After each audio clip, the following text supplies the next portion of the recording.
नमस्कार। आज मेरे साथ हैं डॉक्टर घनश्याम जी मीना साहब। आप पशुपालन के वैज्ञानिक हैं और आपका बड़ा लंबा तजुर्बा है, खासकर गोट्री के अंदर। सर फार्मिंग फैमिली से हैं और इन्होंने काफ़ी लंबे समय तक कृषि विज्ञान केंद्र में अपनी सेवाएं दी हैं। आज हम इनसे जानेंगे कि बकरी पालन का कौन सा सबसे एक बेहतरीन मॉडल हो। देखिए डॉक्टर साहब, बहुत सारे मॉडल हैं बकरी पालन के। कुछ लोग ये बताते हैं कि आप बकरियां लाओ, सिरोही की लाओ, जमुना पारी की लाओ। कुछ लोग कहते हैं कि आप बच्चे लाके पालो। अलग अलग मॉडल सब लोग बताते हैं। और मैं चूंकि सिक्योरिटी से आता हूं तो मैं ज़्यादातर देखता हूं कि जो बकरी फार्म खुलते हैं वो बंद भी हो जाते हैं। कोई रिटायरमेंट के पैसे लगाता है, कोई कैसे लगाता है। तो सब तमाम बातों पे हम चर्चा करेंगे। सबसे पहले सर, इस चैनल पे लोग जो देखते हैं इस चैनल को, उनकी तरफ से, मेरी तरफ से आपका स्वागत है। बकरी पालन की सर राजस्थान के लिए सबसे बढ़िया नस्ल किसको मानते हैं? किसान भाइयों सबको नमस्कार सर, बकरी पालन के लिए अपना जो राजस्थान है, अलग अलग तरह की क्लाइमेट है, अलग अलग तरह की मिट्टी है, तो सब में अलग तरह की जो है नस्ल है। ठीक है। अगर अपन सिरोही नस्ल की बात करते हैं तो सिरोही नस्ल पूरे राजस्थान में और पूरे इंडिया में भी लोग इसको अच्छा पाल रहे हैं। ठीक है। तो ये सब जगह ढल जाती है, तो यहाँ के लिए तो ये बढ़िया है। इसके अलावा अगर अपने पश्चिमी राजस्थान की बात करें, उधर मारवाड़ी नस्ल है, मारवाड़ी नस्ल, तो वो वहाँ के लिए वो ज़्यादा अच्छी है। एक अपने जैसे अलवर साइड में जो है, उधर वहाँ की जकराना एक नस्ल है, तो वो वहाँ के लिए ठीक है। अभी एक और नस्ल जो है आइडेंटिफाई हुई है, वो है करौली नस्ल। तो करौली नस्ल करौली, सवाई माधोपुर उस एरिया में है। इसके अलावा जो बूंदी जिला है, बूंदी में नैनवा है, नैनवा में देई, उधर बहुत ज़्यादा है और उसकी मार्केट वैल्यू भी ज़्यादा है, क्योंकि उस नस्ल के जो कान लंबे हैं और लंबे कान होने की वजह से उसके व्यापारी बाहर के आते हैं, भोपाल है या महाराष्ट्र है, उधर के ज़्यादा ले जाते हैं लोग उसको। तो वो जो नस्ल है करौली, वो भी अच्छी है और उसकी मार्केट वैल्यू भी ज़्यादा है। डॉक्टर साहब, ओवरऑल मतलब जैसे मार्केट वैल्यू, सुंदरता और ये सब चीज़ें आई थिंक देखी जाती है बकरी में जी। तो इस लिहाज से यदि हम इंडिया वाइज बात करें तो 2-3 टॉप नस्लें कौन सी हैं? अपने अभी जो एक ट्रेंड जो चल रहा है, एक सूजत का ट्रेंड है। ठीक है। जिसको गुलाबी भी बोल देते हैं। उसके जो है स्किन, ठीक है, उसके होठ है, उसकी चमड़ी जो है गुलाबी होती है और पैर और खुर या उसके सींग है वो सफेद होते हैं। एक उसका ट्रेंड है सुंदरता के हिसाब से। ठीक है। और दूसरा जो ट्रेंड है देसी नस्लों में, वो करौली का है। करौली का। इन दोनों के अलावा तीसरे नंबर पर आती है अपनी सिरोही नस्ल। सिरोही नस्ल, तो सिरोही नस्ल ये भी अच्छी है। और जो विदेशी नस्ल की अगर बात करें तो ये बोर नस्ल है। बोर नस्ल वो अधिकतर इधर महाराष्ट्र साइड उधर है, अपने राजस्थान में वो कम है। सर आपसे बहुत लोग ट्रेनिंग लेते हैं, बहुत गोट फार्म खुलते हैं, बंद होते हैं, आप लोगों को सफल होते हुए भी देखते हो। मतलब क्या मोटा रीजन लगता है जिसकी वजह से बकरी पालन में लोग फेल्योर की तरफ जाते हैं? फेल्योर की तरफ जाने का कारण ये है, एक तो वो लोग खोलते हैं ज़्यादातर जो जॉब में होते हैं या कोई जिसका ऑलरेडी किसी का बिजनेस होता है, तो वो किसी लेबर के भरोसे छोड़ देते हैं। वो ठीक है, वो खुद उसकी जो है मैनेजमेंट नहीं कर पाते, खुद उसकी देखभाल नहीं कर पाते, मजदूरों के भरोसे छोड़ देते हैं। एक तो ये कारण होता है जी। दूसरा उनका जो है हाउसिंग और फीडिंग, उनको पूरी उनकी नॉलेज होती नहीं है। नहीं तो हाउसिंग वो प्रॉपर कर पाते हैं, सबके लिए सेपरेट एज के हिसाब से, प्रोडक्शन के हिसाब से उनका हाउसिंग सेपरेट करना होता है। ठीक है। दूसरी चीज़, उनको जो फीडिंग है, फीडिंग भी वो उन क्या चाहिए वो उसको नहीं दे पाते हैं बकरी को। बात है। और हाउसिंग में विशेष रूप से, जैसे आप राजस्थान के ऐसे हिस्से की बात करें यहाँ की मिट्टी रेतीली है, वहाँ ज़्यादा दिक्कत नहीं आती है। वहाँ क्या पानी को सोख लेती है, पेशाब वगैरह को वो, तो उसमें कुछ स्मेल वगैरह कुछ होती नहीं है, कुछ बीमारियाँ उसमें कम आती है। लेकिन जैसे अपने हाड़ौती की बात करें, कोटा बूंदी या ऐसे क्षेत्र की जहाँ मिट्टी में कीचड़ होता है, तो वहाँ उनको मिट्टी में कच्चे में रखना ठीक नहीं है। उनको थोड़ा सा उठा हुआ आवास हो। करेक्ट। बकरियों को पलंग पे बिठाए या फिर इस तरह का आवास बनाए ताकि उनका पेशाब और मींगनी जो भी है वो नीचे निकल जाए और वो ऊपर है, कीचड़ में गीले में नहीं रहे। ठीक है। मतलब मोटा मोटी ये आता है, एक तो मतलब एज ए साइड बिजनेस करना चाहते हैं उसको जी। दूसरा कहीं इसका जो है हाउसिंग का और फीडिंग का मैनेजमेंट ठीक नहीं है। हम यहाँ आपकी मॉडल यूनिट में है सर, बहुत अच्छी यूनिट है। थोड़ा आप इसको बताएंगे कि किस तरीके से आप यहाँ रखते हैं बकरियों को? इसको आपको मैं बताता हूँ, हमने अलग अलग इसमें जो है या बना रखे हैं इनके जी। पेन, इनको अलग अलग कक्ष बोलते हैं। तो ये हमने बड़ी बकरियों के लिए एक बना रखा है। अच्छा, इधर हाँ, इसको देखेंगे तो सर? इसको आप देखेंगे तो ये बड़ी बकरियों के लिए है। और इसमें जो चारे के मेंजर है वो हमने रखे हैं। अच्छा, मेंजर रखने से बकरी अंदर नहीं घुस पाती है, चारे को खराब नहीं करती है, और चारा जो खराब नहीं होने से उसको पूरा खा लेती है, बकरी को चरने में आसानी रहती है। बिल्कुल। इसमें मेंजर हमारा जो बना हुआ है, इसमें आप देखेंगे ऊपर जाली भी हमने लगा रखी है। बिल्कुल, ये डिजाइन भी आपकी होगी सर? हाँ, ये डिजाइन भी जो है हमने यहाँ पर बनवाई है। बिल्कुल, उसके साथ फैब्रिकेटर के साथ मिलके और उससे हमने बनवाई है। बिल्कुल। तो इस तरह का मेंजर होने से ऊपर हरा चारा डाल देते हैं, जैसे रिच का है, बरसी में कोई भी, तो ऊपर से हरे चारे को खा लेती है। ठीक है। इधर से जो मुंह देके वो खा लेती है, और अंदर नहीं घुस पाती है, नीचे सूखा खा लेती है। ठीक बात है। तो मेंजर सबसे जरूरी चीज है। एक तो ये मेंजर है। हाँ। दूसरा चीज हमने इसमें जो बना रखी है, एक नमक रखने के लिए भी इनको बना रखा है हमने। अच्छा। तो ये प्लास्टिक का ड्रम। ठीक है। किसान लोग क्या करते हैं, एक ड्रम के 2 पार्ट कर देते हैं। बिल्कुल। और वो जो बनता है मेंजर, वो बहुत गहरा बन जाता है। वो बकरियों के लिए ठीक नहीं है, वो गाय भैंस के लिए ठीक है। ठीक बात है। ये हमने एक में से 3 बनाए। तो 3 बनाने से इसकी जो गहराई कम हो जाती है। इसमें हम नमक डाल देते हैं। अच्छा, नमक आप डाले ही रखते हो, जिसको जितना खाना उतना चाटे? नमक इसमें हमेशा जरूरी है, जिसको जितना खाना उतना वो खा लेती है। ठीक है। दोनों तरह के नमक है, एक बारीक जो है डड़ी वाला भी नमक है, और दूसरा जो मोटा वाला भी नमक है। ठीक बात है। तो ये जो नमक है, इसको वो जितनी आवश्यकता है खाती रहती है। वैसे एक बकरी को लगभग कितना नमक चाहिए डेली? एक बकरी को लगभग जो है 10 से 15 ग्राम नमक चाहिए। पर बकरी जो है नमक इसमें जब डाल देते हैं तो अपना आवश्यकता अनुसार खा लेती है। उससे क्या, उनका डाइजेशन ठीक रहता है। वो चारा भी ज्यादा खाएगी, पानी भी ज्यादा पिएगी। करेक्ट। तो बकरी स्वस्थ रहेगी। सर, आप इसमें फीड में इनको क्या देते हो, मतलब सीजन वाइज? सीजन वाइज जो भूसा है, सूखा चारा है, ठीक है, उसमें हम दालों का काट जिसको कहते हैं लोकल भाषा में, ठीक है, तो दालों का भूसा देते हैं। जैसे मसूर का भूसा है, चने का भूसा है, उड़द का भूसा है, मूंग का भूसा है, फिर अरहर का है, मूंगफली का पाला है, बेर का पाला है, यहाँ पर खेजड़ी का तो मिलता नहीं है, बाकी ग्वार का है, मटर का है, ये हम उनको खिलाते हैं। ठीक है। सूखे में तो ये हो गया। सूखे में तो ये हो गया। हरे में सीजन के अनुसार, जैसे सर्दियों का मौसम है तो उसमें रिज का, बरसीम खूब होता है, तो हम लोग ज्यादा रिज का इनको खिलाना पसंद करते हैं। और बाद में सर्दियों का जो महीना आता है, उनमें पेड़ पौधों की जो पत्तियां है, विशेष रूप से नीम है जी, और सहजना है, ठीक है, ये ज्यादा हम लोग खिलाते हैं।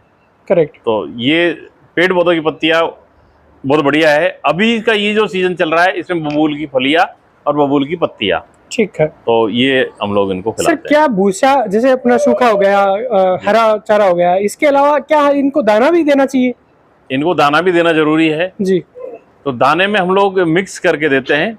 कुछ चापड़ ले लेते हैं, इसके अलावा दाल ले लेते हैं, दालों की चूरी जिसको कहते हैं, दाल चूरी लेते हैं, और दलिया लेते हैं, जौ का दलिया। ठीक है। अगर कहीं मक्का का उपलब्ध है तो मक्का का भी ले सकते हैं, गेहूं का ले सकते हैं, बाकी जौ का ठीक है। ये किस टाइप का कोई रेशियो बनाना चाहिए खास?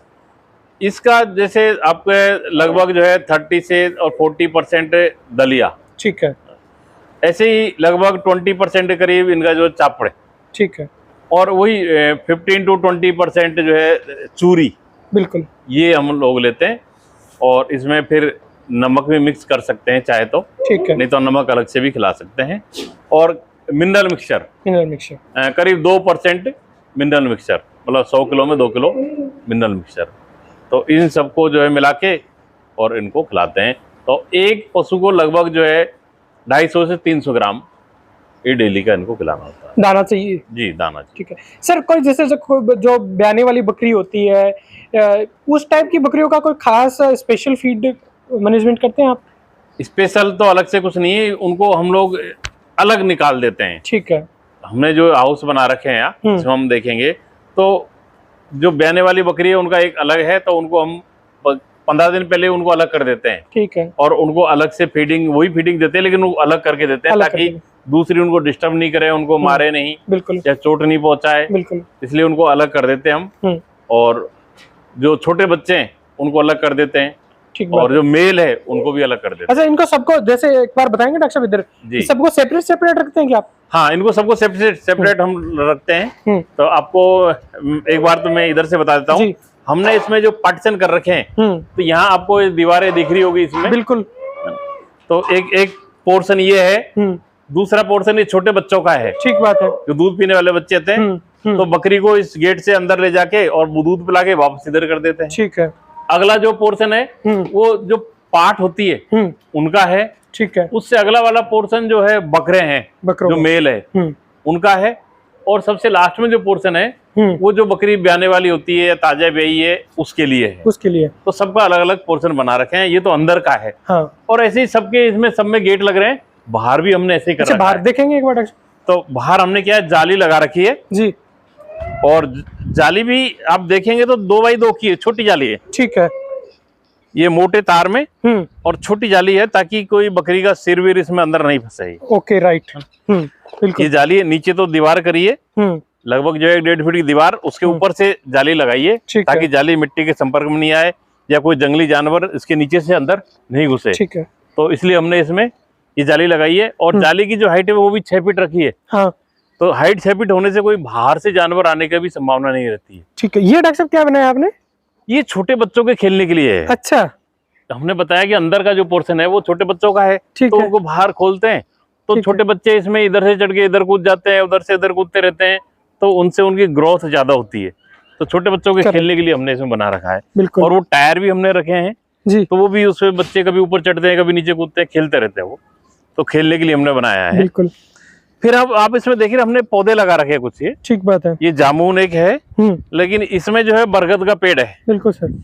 हालांकि जामुन को लगाने की मैं सलाह नहीं देता हूँ, क्योंकि जामुन ऐसा पौधा है जो टूट जाती है, उसकी डाली टूट जाता है, थोड़ा सा आंधी वगैरह आती है तो टूट जाती है। इसको उस जामुन जैसे पौधे ऐसा और भी कोई पौधा हो उसको उसके आसपास नहीं लगाए, क्योंकि टूटने की संभावना रहती है तब उसको। लेकिन ये जो पौधा है इसमें बरगद का पौधा हमने लगा रखा है जी डॉक्टर साहब। और ये जब बड़ा हो जाएगा तो इसकी छाया रहेगी। बिल्कुल। और दूसरा जो बाड़े हैं उनमें शीशम है, गुलमोहर है, वो पौधे हमने लगा रखे हैं। अच्छा, ग्रीन पाउडर भी आपने डॉक्टर साहब बगल में लगा रखा है?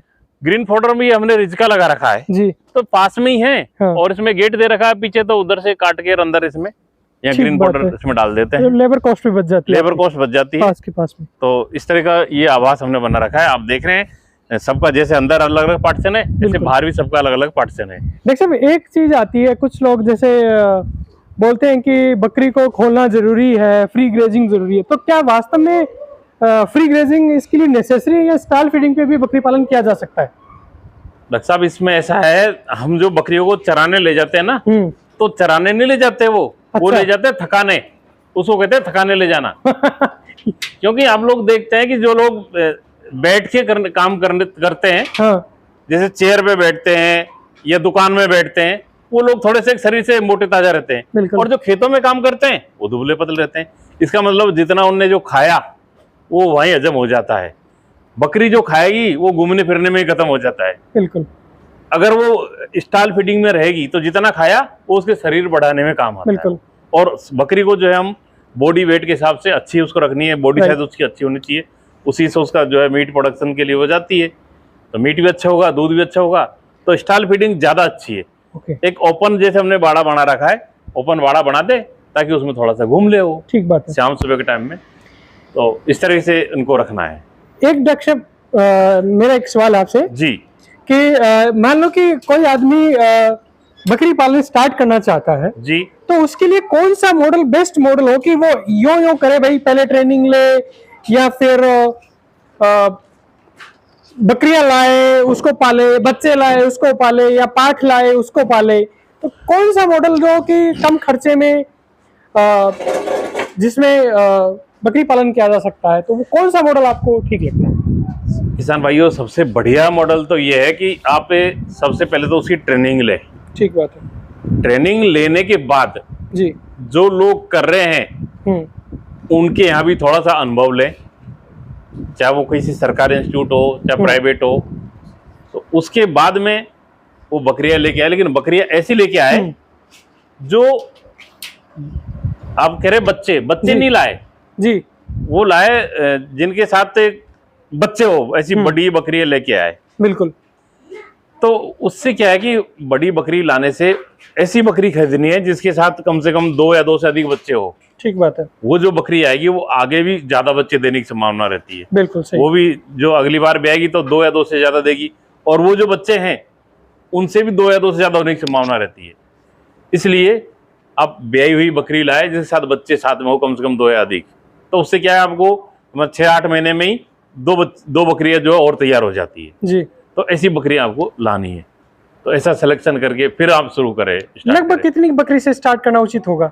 वो डिपेंड करता है आपके पास बजट कितना है। बाकी जो है लगभग 20 एक बकरी से आप शुरू कर सकते हैं। हाँ सर, इसमें ये मॉडल जो है प्रॉफिट है दिखता है, पर कितने साल में वो सस्टेन हो पाता है? जैसे 20 बकरी से हमने मॉडल स्टार्ट किया एक जी, तो कितने साल में वो हमें 2 रुपए देने लग जाए? साल भर में उससे इनकम होना शुरू हो जाती है। राइट। उसमें जो मेल हुए, जैसे जो बकरियां बच्चे देती है उसमें अपन ये मानते हैं कि आधे मेल होंगे और आधे फीमेल होंगे जी। तो फीमेल को तो अपना जो पशुओं का समूह है बढ़ाने में, संख्या बढ़ाने में काम ले लेंगे जी, और जो मेल होंगे उनको हम मार्केट में सेल कर देंगे। तो उससे हमारी इनकम भी होती रहेगी, खर्चा चलता रहेगा, और हमारा जो है समूह है बकरियों का वो या संख्या वो बढ़ती रहेगी। तो इस तरीके से आपका मतलब 1 साल बाद ही इनकम शुरू हो जाती है उसमें। मार्केटिंग की कोई खास स्ट्रेटेजी डॉक्टर साहब? मार्केटिंग की तो आजकल क्या है, ऑनलाइन का ज़माना है, तो मोबाइल से फ़ोटो खींचो और उसको जो है ऑनलाइन डाल दो। ठीक है। यूट्यूब वगैरह पे, फेसबुक पे, इस तरह से, या जो व्यापारी लोग हैं उनके यहाँ डाल दो। तो ये सबसे ज़्यादा बढ़िया है ऑनलाइन बेचना। बाकी तो आपके जो बकरी का वजन हमेशा मतलब हर महीने उसको तोल लें, और वजन तोल के आप बकरी की जो है ना वैल्यूएशन रखें, मुझे इतने से कम में नहीं देनी है। ठीक बात है। इसका लगभग मोटा मोटा क्या चलता है मार्केट? जैसे हम लोगों ने यहाँ विश्वविद्यालय की जो यूनिट है उसमें हमने 400 रुपए किलो का कर रखा है। Okay, right.